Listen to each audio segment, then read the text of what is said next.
The biggest innovation of anthropology, perhaps the reason that we are still sitting in anthropology classrooms today, the thing that would turn the world upside down, or at least be the world upside down of anthropology, is the idea that culture is more important than race. Some people probably still need to hear this idea in today's world. But in the world of 100 years ago, this was huge. This is like mind-blowing.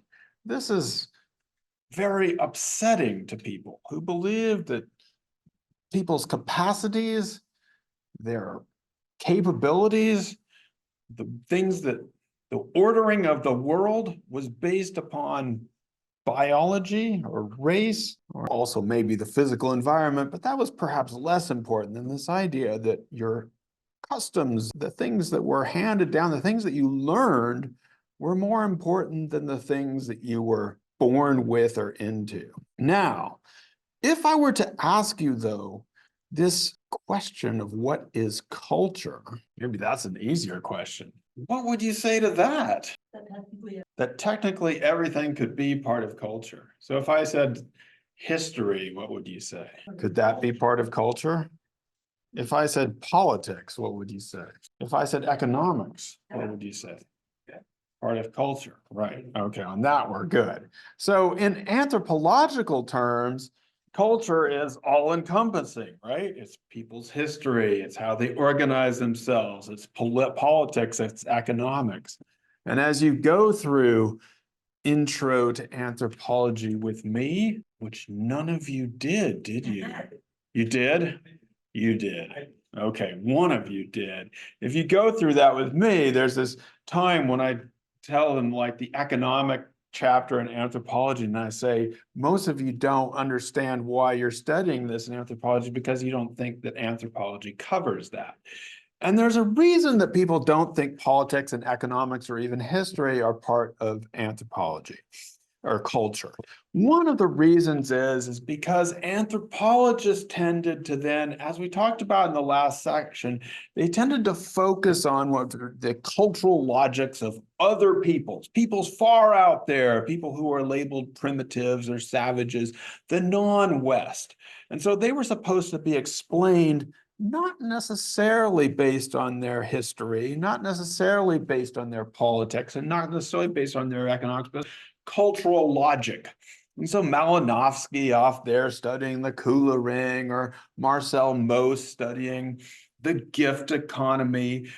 In some ways, they were focused on, or Levi-Strauss, the kinship system and language. He was trying to decipher this whole idea of what makes people different and decides if they are the cultural logic. So that's part of it, is the way that anthropologists, the people that anthropologists tended to study at the time, where they thought that the primitives would provide a laboratory for them, but also because in the popular appropriation of anthropology and anthropological terminology, culture just became an easier way to say race. And so it'd be like, no, we don't talk about people like that. There's a swapping of terminology without a swapping of ideas. So all the ideas about people stayed the same, you just use different words. Right? So you would say, we're going to talk about different people's cultures, and basically culture became the same, which means, or culture was a way of explanation so that people who had culture, or when you said it's their culture, you basically forgot about history. You forgot because you were studying a cultural logic, or you forgot about inequality between people or between different racial groups, or you forgot about power.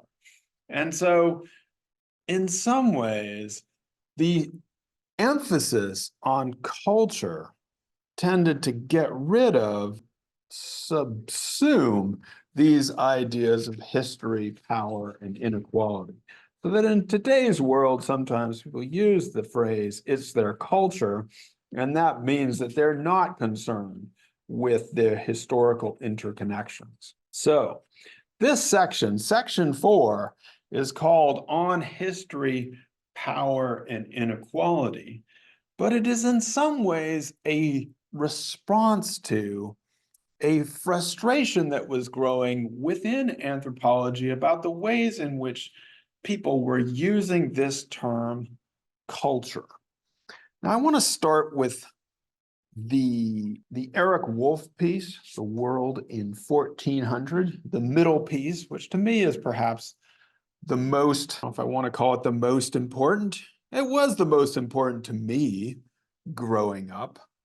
And I just want to start out with some of his travel maps. Marco Polo, who we all know about, is going all around the world here. But a much more traveled figure who we maybe don't know so much about, Ibn Battuta, went much further, maybe 3 times as far as Marco Polo, and wrote it all down too, traveled all around during this time. Notice, before even 1400, Wolf also gives the example of his name is differently put in different anglicization. So, but this is an admiral in China who sails out with these large fleets all around India and into Africa before Columbus was even thinking, before he was even born.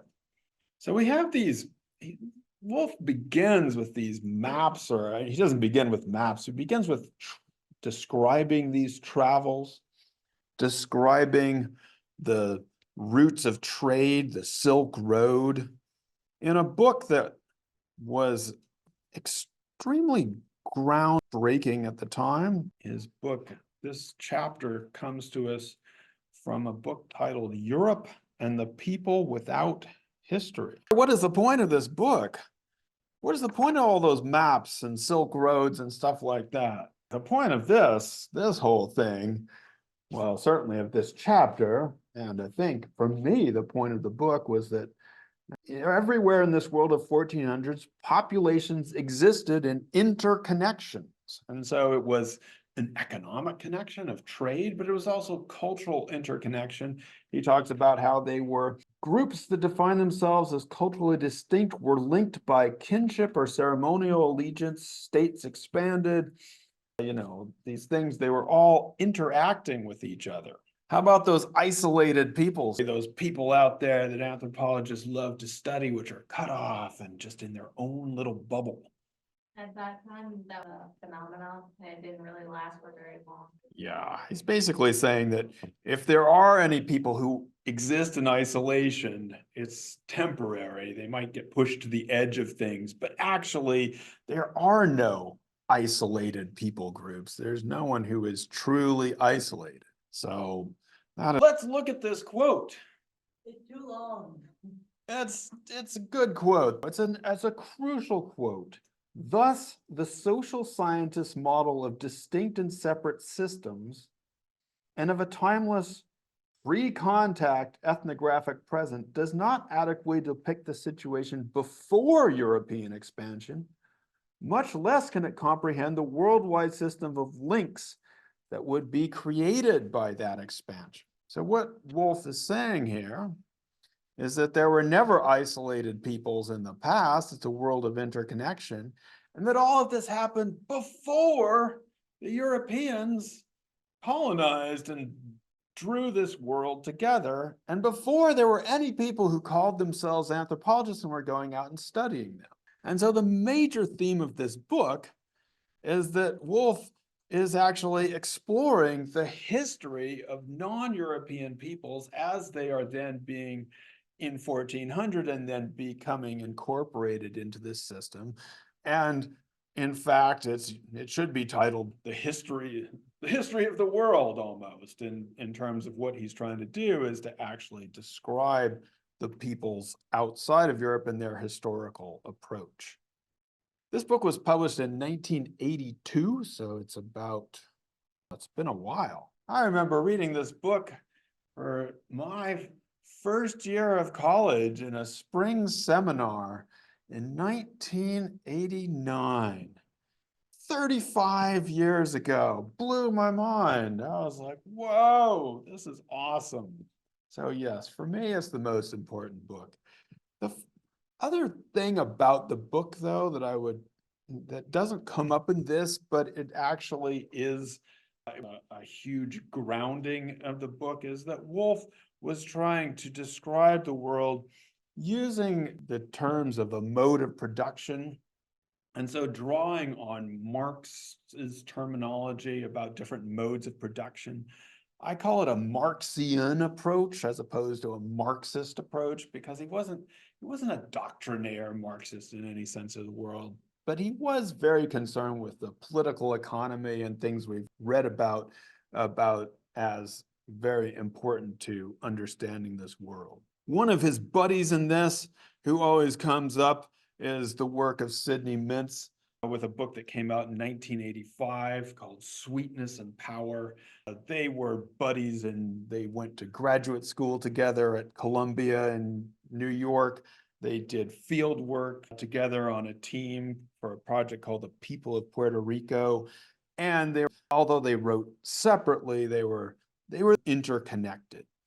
And so one of the things that happens in this period of time is that people are starting to turn their attention to not just the history, power, and inequality that shaped the world, but also to some people who were not normally included in what we might consider the required reading for anthropology.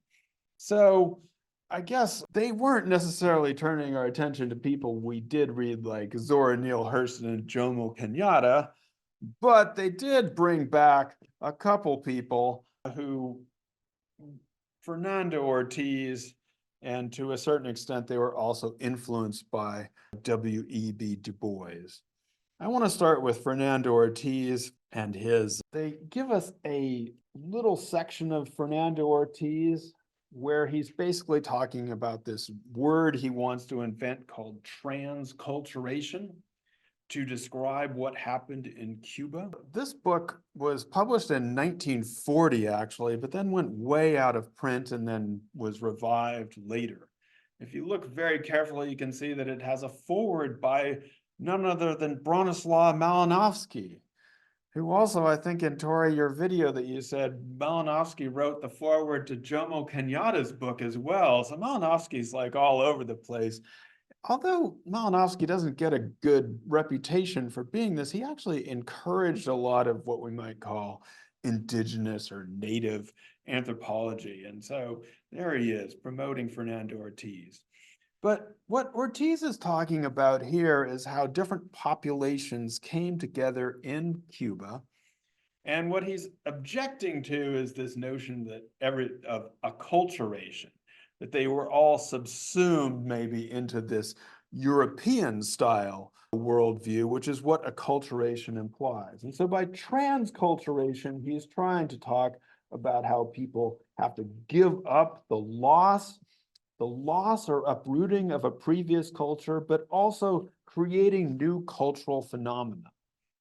And so in some ways, he's talking about things that we might call globalization and the interconnection of peoples, but long before most people were using that term. Now, I personally found this selection they use a little bit on the drier side of his book. If you read the actual book about tobacco and sugar, he's actually a very good writer. The book has allegory about what tobacco is like and what sugar is like and the ways in which tobacco formed part of the Cuban economy and the way who was working in the tobacco fields and the industry, as opposed to the kinds of people who in some ways it was more of a Spanish or a white thing to work in the tobacco industry, whereas it was more of the enslaved Africans who were brought to cultivate sugar, and how both of these play this huge role in the Cuban economy and Cuban life and creating these new forms. And it's really a cool book. But again, it draws our attention not to cultures as distinct things that exist in isolation, but how they are constantly transforming and changing over time. So that was one person that got reintegrated. Du Bois was probably already famous before these people, but he was never really considered to be an anthropologist. He probably should have been included in the anthropological canon. You would probably, but you would read him more in a sociology class because he was studying Black people in America, in the United States. But he was palling around with friends, Boas, or they interchanged lectures and notes. In some ways, like I said, he should have been. Now, in this selection, I guess I will say that you can see also the Marxian influence on Du Bois because he's talking about the labor movement in the United States, or what we might call the labor movements. And he says, as according to Marx and Engels, remember the working class, the proletariat, the labor, should be cooperating. They should be getting together. Marx put it at the end of the Communist Manifesto. They have workers of the world unite. You have nothing to lose but your chains. Right? And so the idea was, as people realized their class interest coming together as a working class, and that's what Du Bois says here, is that they could have easily united and worked together. They differed only in matters of emphasis. What happened though? No, they did not unite. In fact, riots. Yeah, there was not unity here. They did not unite. And in fact, the white laborers, this is what it is about, the white workers would not unite with the Black laborers or the Black workers. And so what Du Bois here is actually talking about is in some ways a much more complex analysis than the Marx and Engels analysis, because it introduces the idea that in some ways, at least in the US and in American life, the issue of race comes to become more important than the issue of class, or it inhibits class from being a unifying factor.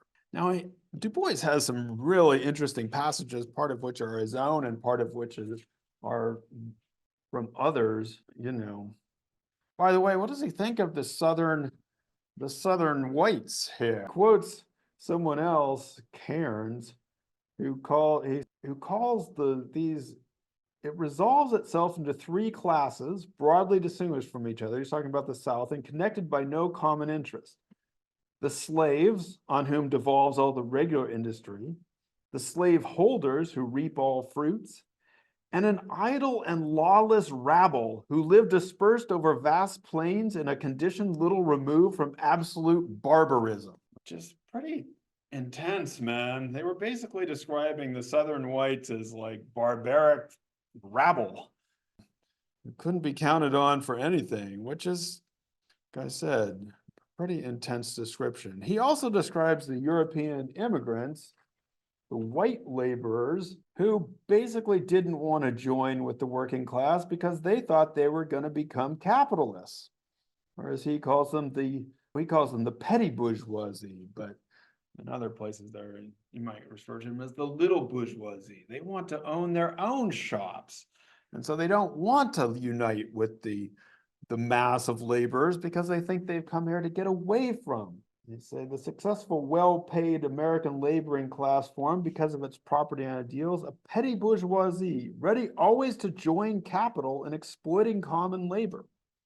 They always thought they could join the class of exploiters. So here is Du Bois talking about what happens in the United States. And he talks at the end where the United States got to and what he calls modern commerce and industry. What was that built on? What Du Bois is saying here is that modern commerce and industry, what we call the Industrial Revolution, all the big industry stuff, was founded in, based on enslavement, and then based on the labor of the Black working class or the Black laborers. So in all of these selections, what we have is, as our people put it, a focus on our history, power, and inequality. And like I said, I think this is in part a response to a frustration of the way in which the term culture, although they thought it was more important, of course, than things like race, but of the way in which the term culture tended to get rid of or to be a way of dismissing things like history, inequality, interconnection, I like to say, and power. So this is the way I like to put it. They say it's on history, power, and inequality, but I like to call it history, inequality, and power. Exactly, because if you do this, then you can be hip. If you do it the other way, then you can just be HPI. And who wants to be HPI when you can be hip? You can have history, interconnection. I mean, you can actually be hip like that with an extra I. So I think this is great. And this is probably, like I said, it was pretty formative for me in reading this stuff. I thought this was why I could be an anthropologist. So history, inequality, power, introducing these terms into America. My answer to this is, I think if it worked, we'd know it. We'd know it worked. It didn't work. So to my understanding is that, yeah, these people like Eric Wolf, Sidney Mintz, bringing back Fernando Ortiz, Du Bois, it did have an influence within anthropology, with people who would become anthropologists. It was pretty influential. So people got really excited about this stuff. However, in terms of what happened outside of anthropology, probably if we went back and read Du Bois now, we've probably regressed in terms of our historical understanding. Actually, Tori, I think you thought we'd regressed in terms of our understanding of the past in some ways, as compared to what is that true? Do we understand even less about history than we did before? The teachings are selective, which is making, right, like the youth know really what happened. Yeah. Yeah, I feel like we don't know. I think I'm without becoming a curmudgeonly old man, which I'm rapidly becoming. I do think maybe I didn't learn anything either, but it seems like we learn less and less. Now, I will say there were some problems within anthropology as to why this perhaps didn't have a longer reach. You know, reading Wolf's big book was hard going. In fact, even in my college seminar, I think the professor just assigned the first chapter and the last chapter, and we had to buy the book, which mean, but there we were. We just, that was life back then. So I would never do that to you. But the thing is it was both controversial in the sense that people got all angry at people like Eric Wolf, who would be Marxian or Marxist. But it was also pretty boring. It was pretty dull stuff, and it was hard to wade through these things. Also, I will just say that the title sucks. It's like, if you just picked up the book and you looked at the title and you said, Europe and the People Without History, it's just like, great. This is somebody who's reinforcing the whole idea that other people don't have history. So his whole point was that people do have history. However, irony is hard to get across, right? You don't want to use irony in today's world. It's not good. So I don't know. I don't think that helped the cause, you might say. The most famous person of all this group, well, maybe the next two people are famous, but the most famous person, or the person who became most known outside of anthropology, was actually Sid Mintz. So he was the one who wrote Sweetness and Power, and that became like, he's known the father of food anthropology. And so he became famous for talking about food. He later wrote this book called Tasting Food, Tasting Freedom, Excursion into Eating Culture and the Past, which is like, that's a funny cover for this book, because the book was actually about, in some ways, it had a lot of light on how enslaved people were using their own crops to disrupt the system and to become marketers. So it's a funny picture on this. When I had classes with Mintz Well, funny thing about men, you'd be going along in class and you'd be talking about religion or kinship or some cultural thing. And Mintz would sometimes say, well, I'm just an old Bolshevik. But the old Bolsheviks or the Bolsheviks were the revolutionary party. They were basically the people who were under Vladimir Lenin when they overthrew the Soviet Union, when they established the Soviet Union. They overthrew the Tsar. So to say that you were a Bolshevik, what I thought Mintz was saying was that he was an old man and an old Marxist, basically. He was just a grumpy old guy who into Marxist type revolution, and in fact, a Vladimir Lenin type revolution. I looked this up just today because I was thinking about it. And he might have even been referring to these old Bolsheviks who are the people who were like the original revolutionaries. But when Joseph Stalin got into power, he purged them out. So I think what Mintz was saying was, I'm like an old style revolutionary. I'm not one of these oppressive revolutionaries. I'm a Stalinist. I'm back in the old days. Anyway, the point of the matter, though, is that when it came to his popular representation, nobody saw Mintz as like this old Bolshevik or an old revolutionary Marxist. He'd go around and he'd talk to people about food. And as Michaela Di Leonardo put it in her book, Exotics at Home, he was always like, hey, that smooth guy who can tell us about food and wine and how we eat. And in the last class, I was talking with people in cultural ecology about his idea of the core carbohydrate and the fringe elements and different ways in which people eat and cuisine and all these things. And so that was what he got to do. Mintz was very interested in the work of W.E.B. Du Bois. In fact, one of the last things he did in his life was to give the W.E.B. Du Bois lectures at Harvard University, which became a book that I've made at least one of you read, called Three Ancient Colonies. And in this book, he's exploring Jamaica and Haiti and Puerto Rico and trying to tell us about how, in fact, that our modern commerce and industry was quite literally rooted in enslavement and Black labor. And that applies to things like sugar production. But he also makes the argument that the very template for industrial production, or how the factories would be organized later in the Industrial Revolution, was formed in the plantation system in the Caribbean. Mintz believed that it was common knowledge. I'm not sure who had this common knowledge, that everybody knew this now. I think he was also the luckiest because he got to live to be 93 years old. He got quite a bit of fame.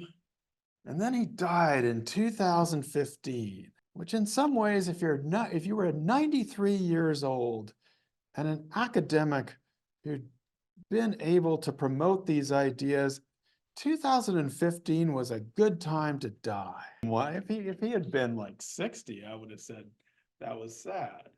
But if you're 93 and you'd been working all your life on these issues of history and inequality and interconnection and power and the relationship Black labor and white industrialization, why was it good to die in 2015? 2016. He didn't have to live through November of 2016 when all of a sudden we realized it didn't work at all.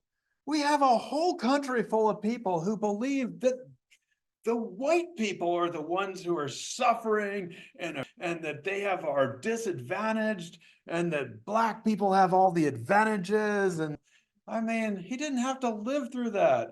He didn't have to live through that crazy election. And you're like, wait, are you trying to tell me that nobody understands history here? Like I said, lucky. Because it is not common knowledge. It's like not even knowledge at all. In fact, we've been working on disassociating ourselves from that period. And if somebody talks about enslavement or slavery, people are like, no, that was a long time ago. Why are you talking about that still? Clint Smith had to write a whole book about it. People aren't remembering the stuff. Anyway, yeah, I didn't want to die in 2015, but if I'd been 93, it would have been a good time.